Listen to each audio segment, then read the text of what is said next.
So what's good, y'all? I haven't made a video in like a whole year, just getting ready for the summer. I mean, I don't know, life's just kind of flashing by. My last upload was in like what, mid-June after I got fired from my last job. I'm about to hit my 1 year anniversary of this new job. I was last a freight broker and I fucking hated that. More so managing someone else's book of biz. In this job, I manage my own book of biz. I adopted and I have to grow this one that I'm assigned. But anyhow, things have been pretty well. I've been making some nice cheddar at this job. It's another sales job, and this is more so my kind of style.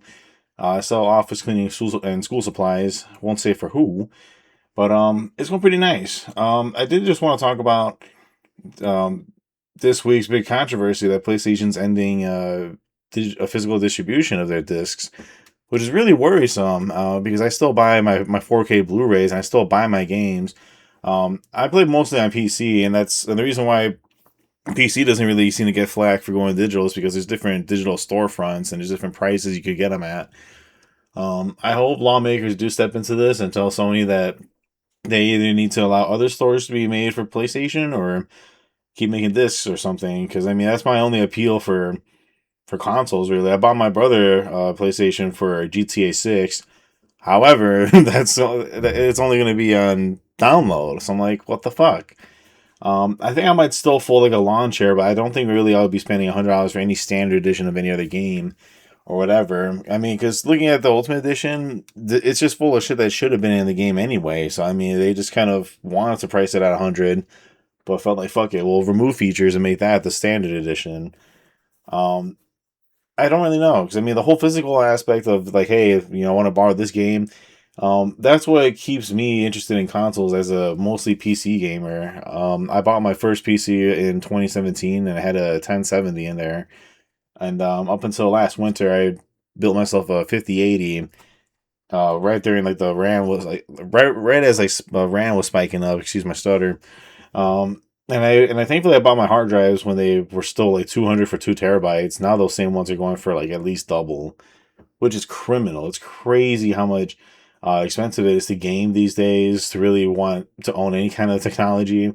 I'm thinking about buying the current iPhone 17 Pro because I think the 18 Pro is going to have a considerable uh, jump jump in pricing, especially if fucking all the Macs just went up $300. That's crazy. It truly is mind boggling to me that gaming is or really any kind of adoption of tech is so expensive these days. So, I mean, I feel like we're facing a technological recession or at least a stagnancy. And if this whole no discs future is certain, especially for video games, then I mean, I don't think I'm ever buying another console. I currently, as far as current gen, I only own the PS5. I still have the Switch. Um, I might get the Switch too before that sees any further price increases. I mean, I think a $50 price increase in September that we're seeing right now is actually not too. Is actually quite generous considering both Xbox and PlayStation have done $150 price hikes. And I really hope we don't go through this discless future because I mean it was always nice to open up something and yeah, you see the artwork on the disc. I mean, we've been way over the time of the manual and inner box art. But I mean, it's part of the experience. I mean, I collect records, and it's crazy that we live in a world where they sell records at Target, but not 4K Blu-rays anymore. But I mean, even just down to the font of whatever vinyl you're holding and whatever CD booklet you're looking at, it adds to the experience of what you're consuming, of what you're listening to, which game you're playing, what movie you're about to pop in the tray. I mean, it's just nice. I mean, and I'm not anti-digital, other than the whole ownership aspect or lack of ownership aspect. You're only owning a license, which is not really much. I was like the early handle of Gen Z, like that part of that bracket that was born 96 to 99. I was born 99, and I was able to experience Blockbuster and be able to rent games and stuff. GameFly, I'm sure, is pissed off with this whole no discs after 2028, which is a shame. I mean, right now my brother and I are kind of debating like, should we buy Hellraiser on PS5 so we have a disc or PC because it'll look better. I guess I'll appreciate this much longer, or a little bit longer, and just buy the new Hellraiser on disc. Because it was always cool to just be able to be like, hey, you want to borrow this game, or hey, you want to trade borrow.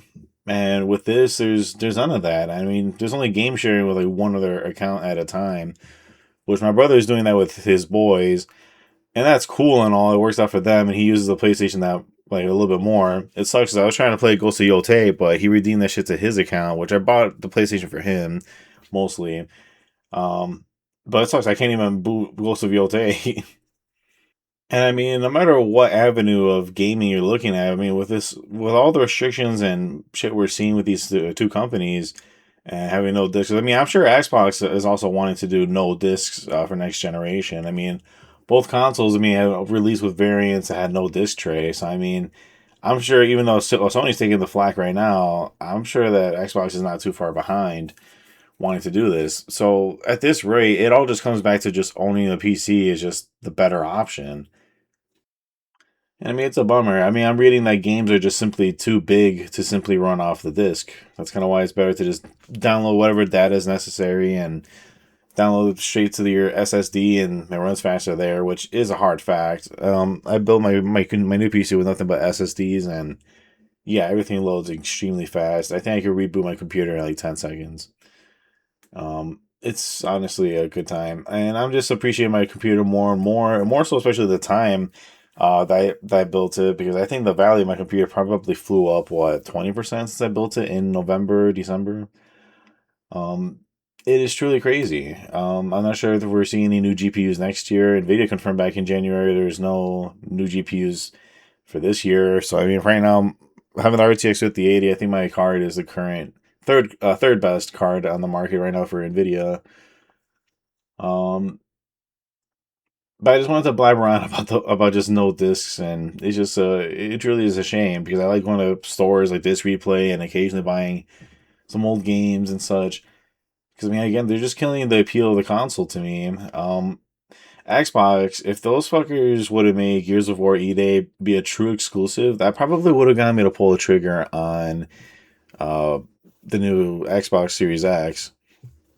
It's crazy to think that's going to $800 per unit. When I see people who posted receipts in 2023 where they bought the Series X for 350.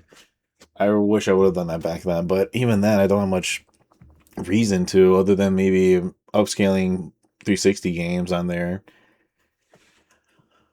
But I mean, I have a pretty dope library on Steam, so I mean, I'm just content with just only playing PC games. I would be content if there's another video game crash. Like I feel like GTA 6 should just be like the last video game ever made at this point. They could charge $100. They could charge whatever they want for a fucking game. I have no problem doing that for GTA 6. I will be honest. My problem is that other games are going to come out after GTA 6 thinking they're the same quality and they could charge the same price, but they are not. They are shit. Ubisoft has tried doing that through their platinum editions and stuff, and yeah, they don't really justify those price points. I mean, a lot of these games aren't even worth $60, and I'm fully aware that for years now, AAA games have been priced at $70. And, between Mario Kart and GTA 6, I mean, yeah, they're trying to release these games at $80 plus, and only a few companies, I think Rockstar might be the only company capable of pulling that off, but we'll see in November if that's true. I mean, because I am pretty upset that there's no disc coming in for GTA 6. I was like waiting for the collector's edition to be unveiled. Because I mean, GTA 4 came with what, a duffel bag and a safe and the CD soundtrack for that. Five, I did get the special edition, but I forgot what the hell is the collector's edition. I think that was like another safe or something like that.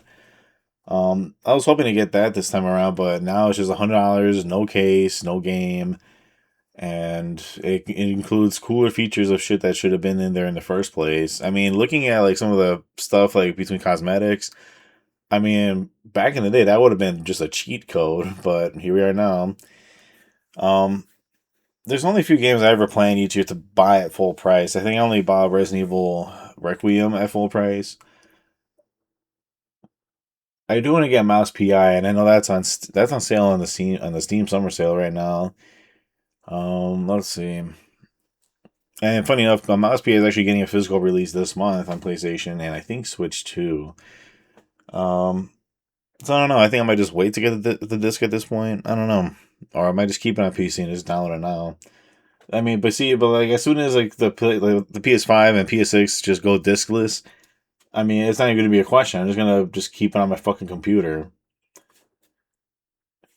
So I mean, just the greed that Sony has, where their studios go to hell, like Concord did, Bungie does, and then those studios suffer before Sony ever does. So I mean, it's just such a double edged sword. And I know there's people debating on even buying Wolverine.